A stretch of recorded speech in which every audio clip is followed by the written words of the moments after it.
नमस्कार। आज हम एक बहुत ही दिलचस्प विषय पर बात करने वाले हैं। हाँ, एक ऐसा विषय जो हजारों साल पुराना है पर आज भी उतना ही मायने रखता है। बिल्कुल, हम बात कर रहे हैं यजुर्वेद की और उसमें यज्ञ की जो अवधारणा है उसकी। हाँ, और हमारे पास कुछ नोट्स और लेख भी हैं इस पर जिनसे हम मदद लेंगे। तो हमारा मकसद आज ये समझना है कि ये जो यज्ञ की बात है, क्या ये सिर्फ हवन कुंड और आहुति तक ही सीमित है? या फिर इसका कोई गहरा मतलब है, कुछ ऐसा जो हमारी आज की जिंदगी, हमारे काम करने के तरीके, हमारी सोच, इन सब पर असर डाल सकता है। यही सवाल है, क्योंकि आमतौर पर तो यज्ञ सुनते ही वो अग्नि और मंत्रों वाला दृश्य ही दिमाग में आता है ना। सही कहा। लेकिन यजुर्वेद के नजरिए से देखें तो यज्ञ एक बहुत बहुत बड़ा कॉन्सेप्ट है। अच्छा। हाँ, इसका असली सार छिपा है यज धातु में, जिसका मतलब होता है देव पूजा, संगतीकरण और दान। ओहो, तो पूजा, जुड़ना और देना। हाँ, तो ये सिर्फ एक रिचुअल नहीं है, ये असल में ईश्वर से, समाज से और खुद अपने आप से जुड़ने का एक तरीका है। मतलब इसमें त्याग है, अनुशासन है, सेवा का भाव है, शुद्धि की बात है। बिल्कुल, ये सब चीजें इसमें शामिल हैं। तो ये तो फिर बाहरी पूजा पाठ से कहीं ज्यादा एक अंदरूनी प्रक्रिया हुई, एक तरह से जीने का तरीका। सही पकड़ा। ये बहुत दिलचस्प है क्योंकि ज्यादातर बातें कर्मकांड पे ही अटक जाती हैं। हाँ, वही। तो आज हम यही कोशिश करेंगे, इन विचारों के जरिए ये देखेंगे कि क्या वाकई हमारा हर काम, छोटा हो या बड़ा, एक यज्ञ बन सकता है। और ये हमारे कर्म, हमारे धर्म यानी कर्तव्य और हमारी जो आंतरिक शुद्धि है उसे कैसे दिशा दे सकता है। यही केंद्रीय विचार है। यजुर्वेद का संदेश यही है कि अगर सही भावना और इरादे से किया जाए तो जीवन का हर काम एक पवित्र भेंट बन सकता है, एक यज्ञ। और हम देखेंगे कि ये सिद्धांत मानसिक, आध्यात्मिक और सामाजिक स्तर पर कैसे काम करता है। हाँ, और शायद कुछ मंत्रों की भी बात करेंगे, जैसे वो शांति पाठ है। हाँ हाँ, जरूर। शांति पाठ जैसे शक्तिशाली मंत्र समझेंगे कि वो कैसे ब्रह्मांडीय समरसता, मतलब कॉस्मिक हार्मनी और हमारे कर्मों के बीच का कनेक्शन दिखाते हैं। ठीक है, तो फिर शुरू करते हैं। यजुर्वेद की बुनियाद से हमारे पास जो जानकारी है उसमें इसके दो मुख्य भाग बताए गए हैं, शुक्ल यजुर्वेद और कृष्ण यजुर्वेद। हाँ, शुक्ल यानी सफेद और कृष्ण यानी काला। तो क्या इनमें यज्ञ को लेकर कोई अहद अलग नजरिया है या बात एक ही है? मूल नजरिया तो एक ही है, लेकिन उनको पेश करने का तरीका थोड़ा अलग है। अच्छा, कैसे? जैसे शुक्ल यजुर्वेद में मंत्र और उनका इस्तेमाल, मतलब अनुष्ठान में प्रयोग, वो साफ साफ अलग दिए गए हैं। इसीलिए उसे शुक्ल कहा, यानी स्वच्छ या स्पष्ट। ओके। और कृष्ण यजुर्वेद में मंत्रों के साथ ही उनकी व्याख्या और जो कर्मकांड वाला हिस्सा है वो मिला हुआ है, मिक्स है। अच्छा, इसलिए कृष्ण यानी काला या मिला हुआ। हाँ, पर यज्ञ दोनों का ही केंद्र बिंदु है। बस कृष्ण यजुर्वेद में गद्य और पद्य मिले हुए हैं और उसमें कहानियां, दार्शनिक चर्चाएं भी थोड़ी ज्यादा है। लेकिन यज्ञ का जो असली मतलब है, त्याग, समर्पण, सृष्टि के संतुलन में अपना हिस्सा देना, वो दोनों में एक जैसा है। बिल्कुल, वो भाव दोनों में समान है। और ये जो यज्ञ का मूल तत्व है, जैसा आपने कहा, यज यानी जोड़ना, पूजा करना, दान देना, ये सिर्फ अग्नि में आहुति तक ही क्यों सीमित नहीं है? मतलब इसका बड़ा मतलब क्या है? वो इसलिए क्योंकि यजुर्वेद पूरी सृष्टि को ही एक लगातार चलने वाले यज्ञ की तरह देखता है। पूरी सृष्टि को? कैसे? देखिए ना, प्रकृति खुद एक यज्ञ कर रही है। सूर्य हमें रोशनी और गर्मी दे रहा है ना? बादल पानी बरसा रहे हैं, धरती अनाज उगा रही है। हाँ, ये तो है। और ये सब बिना किसी स्वार्थ के हो रहा है, बस एक व्यवस्था बनाए रखने के लिए। तो इसी तरह जब इंसान भी अपने छोटे मोटे स्वार्थ से ऊपर उठकर, अपने अहंकार को छोड़कर, हाँ, और किसी बड़े उद्देश्य के लिए, समाज या दुनिया की भलाई के लिए पूरे अनुशासन और निष्ठा से कोई काम करता है, तो वो भी यज्ञ बन जाता है। अच्छा। ये शुद्धि के लिए किया गया त्याग है, एक तरह से सेल्फ डिसिप्लिन की प्रैक्टिस है, और अपने धर्म यानी अपने कर्तव्यों को निभाना है। ये सोचना कि प्रकृति भी यज्ञ कर रही है, ये वाकई एक अलग नजरिया देता है, और शायद इसीलिए वो शांति पाठ इतना जरूरी लगता है। हाँ, ओम द्यो शांतिरंतरिक्षम शांति। ये पंक्तियां सिर्फ सुनने में सुंदर नहीं है, ये इसी गहरे जुड़ाव का प्रतीक है। क्योंकि आपने बिल्कुल सही पकड़ा। वो पूरा मंत्र है ना, ओम द्यो शांतिर अंतरिक्षम शांतिर पृथ्वी शांतिर आपः शांतिर ओषधयः शांतिर वनस्पतयः शांतिर विश्वे देवाः शांतिर ब्रह्म शांतिर सर्वम शांतिः शांतिरेव शांतिः सामा शांतिरेधि ओम शांतिः शांतिः शांतिः। हाँ, ये सिर्फ शांति मांगना नहीं है, ये एक तरह की घोषणा है, एक एहसास है कि शांति हर लेवल पर मौजूद है। आसमान में, अंतरिक्ष में, धरती पर, पानी में, औषधियों में, पेड़ों में, देवों में, ब्रह्म में, हर चीज शांत है। वाह! ये हमें याद दिलाता है कि हम एक बहुत बड़ी आपस में जुड़ी हुई संतुलित यूनिवर्स का हिस्सा हैं, और जब हम इस हार्मनी के साथ मिलकर जीते हैं, अपने कामों से इसे और बढ़ाते हैं, तो हम असल में यज्ञ की भावना को जी रहे होते हैं। तो अगर हमारे कर्म इस कॉस्मिक हार्मनी के साथ होने चाहिए, तो सवाल ये उठता है कि हम अपने रोज के कामों को यज्ञ कैसे बनाएं, खासकर वो काम जो अक्सर हमें स्वार्थ या मजबूरी में करने पड़ते हैं। हाँ, ये प्रैक्टिकल सवाल है। और इनसे आंतरिक शुद्धि कैसे होगी? यहीं पर यज्ञ की जो साइकोलॉजिकल पावर है वो सामने आती है। देखिए, जब हम कोई काम सिर्फ अपनी जरूरत या फल पाने के लिए करते हैं, तो उसमें क्या जुड़ जाता है? आसक्ति, चिंता, अहंकार। हाँ, बिल्कुल, टेंशन लगी रहती है। लेकिन जब हम उसी काम को एक भेंट समझकर या अपना कर्तव्य मानकर पूरी ईमानदारी और लगन से करते हैं, तो हमारा ध्यान नतीजे से हटकर काम की क्वालिटी पर आ जाता है। अच्छा, फोकस बदल जाता है। हाँ, और यही जो निस्वार्थ भाव है, यही जो समर्पण है, वो मन के मैल जैसे लालच, जलन, गुस्सा, इनको धीरे धीरे कम करता है। ये एक तरह की मानसिक अग्नि है जो अंदर की गंदगी को चलाती है। ये एक तरह की मानसिक अग्नि है। लेकिन ये सुनने में तो अच्छा लगता है, पर करना मुश्किल है। रोज ऑफिस जाना, घर के काम निपटाना, इन्हें भेंट की तरह कैसे देखें? खासकर जब थकान हो या मन ही ना कर रहा हो, ये थोड़ा ज्यादा आदर्शवादी नहीं रखता? हाँ, लग सकता है, लेकिन ये प्रैक्टिस की बात है, अभ्यास की। शुरुआत छोटे कदमों से हो सकती है। जैसे अपना काम शुरू करने से पहले बस एक पल के लिए रुकें, एक इरादा करें कि आप इसे अपनी पूरी क्षमता से करेंगे, सिर्फ अपने लिए नहीं, बल्कि उस बड़ी व्यवस्था के हिस्से के तौर पर जिसमें आप योगदान दे रहे हैं। चाहे वो परिवार हो या कंपनी या समाज, हाँ, कोई भी। ये बस नजरिया बदलने की बात है। आप काम वही कर रहे हैं, लेकिन अंदर की भावना बदल गई।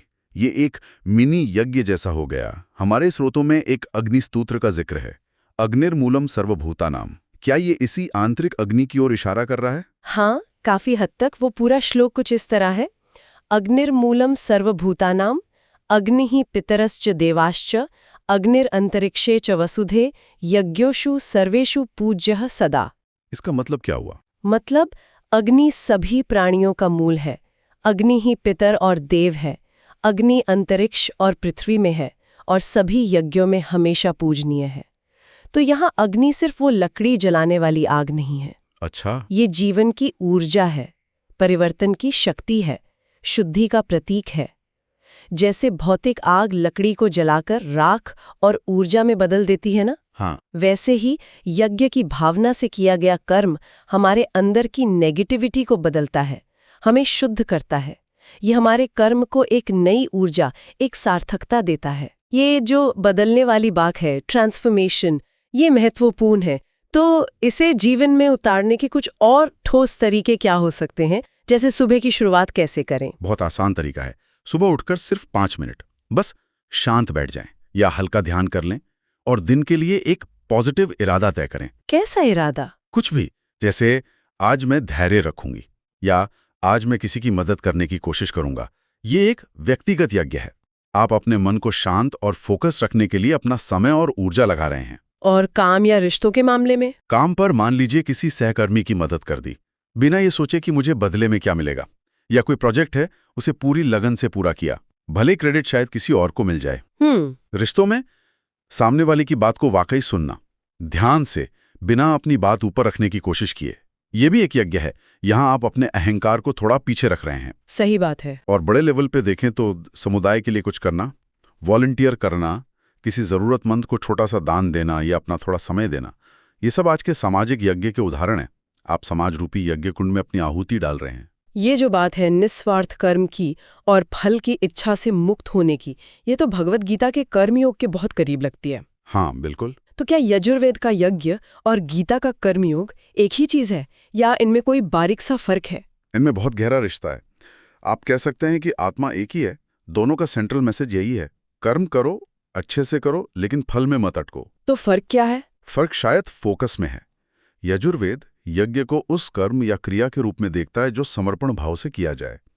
मतलब वो क्या है, इस पर जोर है। अच्छा, समर्पित कर्म। हाँ, और गीता उसी भाव को, उसी नजरिए को कर्म योग कहती है, यानी कर्म के जरिए जुड़ने का रास्ता।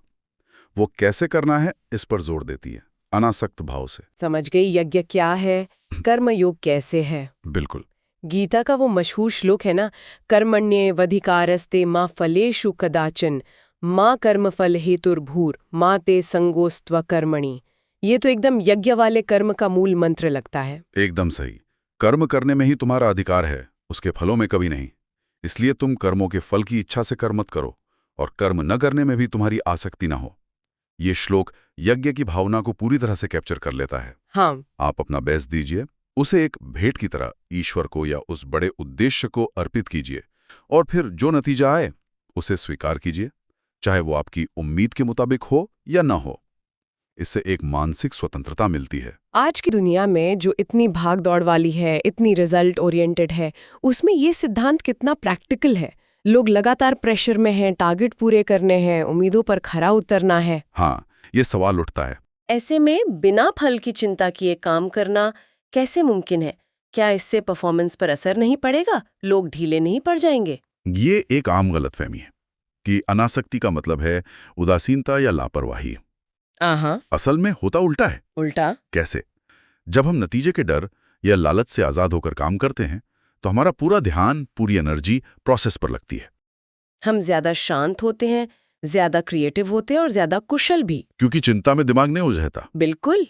चिंता में हमारी बहुत सी मेंटल एनर्जी बर्बाद हो जाती है, तो परफॉर्मेंस अक्सर बेहतर होता है, खराब नहीं। ये ज्यादा माइंडफुल होकर काम करने का तरीका है, और तनाव तो कम होता ही है, क्योंकि हमारी खुशी या शांति बाहरी नतीजों पर टिकी नहीं रहती। तो यज्ञ का असर सिर्फ हमारे व्यक्तिगत कर्म और मन की शांति तक ही नहीं है, इसका दायरा और भी बड़ा है, शायद पूरे समाज और उस पर्यावरण तक। निश्चित रूप से, जैसा हमने पहले भी बात की, यजुर्वेद सृष्टि को ही एक महायज्ञ मानता है। तो जब हम प्रकृति के साथ, नेचर के साथ हार्मोनी में रहते हैं, उसका आदर करते हैं, तो हम उस बड़े यज्ञ में अपना योगदान दे रहे होते हैं। जैसे आज के समय में कैसे? जैसे पेड़ लगाना, पानी बचाना, कचरा कम करना, प्लास्टिक का इस्तेमाल घटाना, ये सब आज के जमाने के पर्यावरण यज्ञ कह सकते हैं हम। अच्छा, ये भी यज्ञ है? हाँ, हम प्रकृति से जो ले रहे हैं उसे किसी न किसी रूप में वापस लौटा रहे हैं। ये एक जिम्मेदारी का भाव है। और समाज के साथ हार्मनी? समाज के लिए स्वेच्छा से अपना समय देना, किसी सोशल कॉज में योगदान करना, अपना ज्ञान या स्किल किसी के साथ बांटना, कम्युनिटी प्रोजेक्ट्स में हिस्सा लेना, ये सब सामाजिक यज्ञ हैं। ये हमें मैं से हम की तरफ ले जाते हैं। बिल्कुल। ये दिखाते हैं कि हम सब एक दूसरे से जुड़े हुए हैं और सबका भला एक साथ ही है। ये समाज के ताने बाने को मजबूत करता है। और अपने अंदर का संतुलन, उसके लिए यज्ञ की क्या भूमिका है? हाँ, वो भी है। ध्यान करना, माइंडफुलनेस की प्रैक्टिस करना, ये एक तरह का आंतरिक यज्ञ है। आंतरिक यज्ञ? हाँ, इसमें हम क्या करते हैं, अपने विचारों को, अपनी भावनाओं को, अपनी शारीरिक संवेदनाओं को बिना जज किए बस देखते हैं। साक्षी भाव से हम अपने मन की जो उथल पुथल है उसे शांत करने की कोशिश करते हैं। ये खुद को समय देने का यज्ञ है, अपने भीतर झांकने का, और इसी आंतरिक संतुलन से हम बाहरी दुनिया के साथ बेहतर तरीके से जुड़ पाते हैं। ये सब आपस में जुड़ा हुआ लगता है, अंदर की शांति, बाहर का सद्भाव। हमारे पास एक और शांति मंत्र का जिक्र है जो शायद इसी सामूहिक सद्भाव की बात करता है। ओम सहनाववतु। जी, ये बहुत ही सुंदर मंत्र है, खासकर जब हम सीखने, सिखाने या साथ मिलके कोई काम करने की बात करते हैं। पूरा मंत्र है ओम सहनाववतु सहनो भुनक्तु सह वीर्यम करवावहे तेजस्वीनवधीतमस्तु मां विद्विषावहे ओम शांति ही शांति ही शांति ही। इसका अर्थ क्या है? इसका अर्थ है ओम परमात्मा हम दोनों की, जैसे गुरु और शिष्य या साथ काम करने वाले लोग साथ साथ रक्षा करें, हम दोनों का साथ साथ पोषण करें, हम दोनों साथ मिलकर ऊर्जा और सामर्थ्य पाएं, हमारा पढ़ा हुआ या सीखा हुआ ज्ञान तेजस्वी हो, और हम आपस में कभी जलन या दुश्मनी न रखें। वाह, ये तो सहयोग, आपसी सम्मान और एक साझा लक्ष्य की भावना है। बिल्कुल, और ये एक सफल सामाजिक यज्ञ के लिए बहुत जरूरी है। ये सारे विचार बहुत अच्छे हैं, बहुत प्रेरणा देते हैं। लेकिन सवाल फिर वही आता है, इन्हें रोज की आदत कैसे बनाएं? कुछ और प्रैक्टिकल छोटी छोटी चीजें जो कोई भी कर सके। हाँ, कुछ और सरल अभ्यास हैं जो यज्ञ की भावना को जगाने में मदद कर सकते हैं। एक है प्रतीकात्मक अग्नि भेंट। वो कैसे? रोज सब शाम को या सुबह बस एक मोमबत्ती या दिया जलाएं, 5-10 मिनट शांति से बैठें और मानसिक रूप से अपनी कोई एक नेगेटिव आदत या कोई चिंता या कोई बुरी भावना उसे उस आग में समर्पित करने का भाव करें। अच्छा, मतलब मन में सोचे। हाँ, जैसे मैं अपने गुस्से को इस आग में डालता हूँ या मैं अपनी इस असुरक्षा की भावना को समर्पित करती हूँ। ये एक सिंबॉलिक शुद्धि का अभ्यास है। ये तो किया जा सकता है। और भोजन से जुड़ा हुआ कुछ हम दिन में कई बार खाते हैं। हाँ, भोजन अर्पण। खाने से पहले बस एक क्षण रुकें, मनी मन उस भोजन के लिए आभार व्यक्त करें। उन किसानों का जिन्होंने इसे उगाया, उन लोगों का जिन्होंने इसे पकाया और प्रकृति का जिसने सब मुमकिन किया। ग्रैटिट्यूड। हाँ, कृतज्ञता। फिर आराम से सचेत होकर स्वाद और पोषण पर ध्यान देते हुए खाएं। ये अन्न के प्रति सम्मान का भाव है। ये भी एक रोज का यज्ञ है। ये हमें याद दिलाता है कि हमें जो मिल रहा है वो ग्रांटेड नहीं है। ये भी अच्छा अभ्यास है। और समुदाय के लिए कुछ और आसान उपाय? ज्ञान यज्ञ या सेवा यज्ञ, मतलब अपना कोई हुनर या जानकारी किसी ऐसे के साथ शेयर करें जिसे उसकी जरूरत हो। किसी बच्चे को पढ़ने में मदद कर दी, किसी बुजुर्ग के छोटे मोटे काम में हाथ बटा दिया, या बस ऑफिस में कोई परेशान सहकर्मी है उसकी बात ध्यान से सुन ली। ये छोटे छोटे काम भी। हाँ, ये छोटे छोटे काम भी सेवा और समर्पण की यज्ञ बन सकते हैं अगर सही भावना से किए जाएं। जरूरी नहीं कि बहुत बड़ा दान दिया जाए या घंटों वॉलंटियरिंग की जाए। नियत ज्यादा महत्वपूर्ण है। तो कुल मिलाकर आज के इस पूरी बातचीत से ये साफ हो रहा है कि यजुर्वेद में जो यज्ञ की अवधारणा है वो किसी एक कर्मकांड से कहीं ज्यादा है। ये तो एक पूरा जीवन दर्शन है। बिल्कुल। यह हमें सिखाता है कि कैसे हम अपने रोज के कामों को, अपने रिश्तों को और समाज और प्रकृति के साथ अपने कनेक्शन को एक गहरा मतलब, एक उद्देश्य दे सकते हैं। सही कहा। ये व्यक्तिगत शुद्धि से शुरू होता है और पूरी कॉस्मिक हार्मोनी तक जाता है। और ये प्राचीन ज्ञान सिर्फ पढ़ने या सुनने के लिए नहीं है, बल्कि असल में जीवन में उतारने के लिए है। हाँ, ये एक रास्ता दिखाता है कि कैसे हमारे साधारण काम भी असाधारण बन सकते हैं, बस उनमें निष्ठा, समर्पण और सेवा का भाव जुड़ जाए। ये हमें कर्तापन के बोझ से मुक्त करके कर्म के आनंद से जोड़ता है। तो हम अपने श्रोताओं के लिए ये विचार छोड़ जाते हैं। अगर आप अपने किसी एक रोजमर्रा के काम को, चाहे वो ऑफिस का कोई ईमेल लिखना हो या बच्चे के लिए खाना बनाना हो या फिर ट्रैफिक में फंसने पर धैर्य रखना हो, उसे एक यज्ञ मानकर, यानी एक निस्वार्थ समर्पण के भाव से करने की कोशिश करें। तो क्या आपके अनुभव में, आपके अंदरूनी भावना में कोई फर्क महसूस होता है?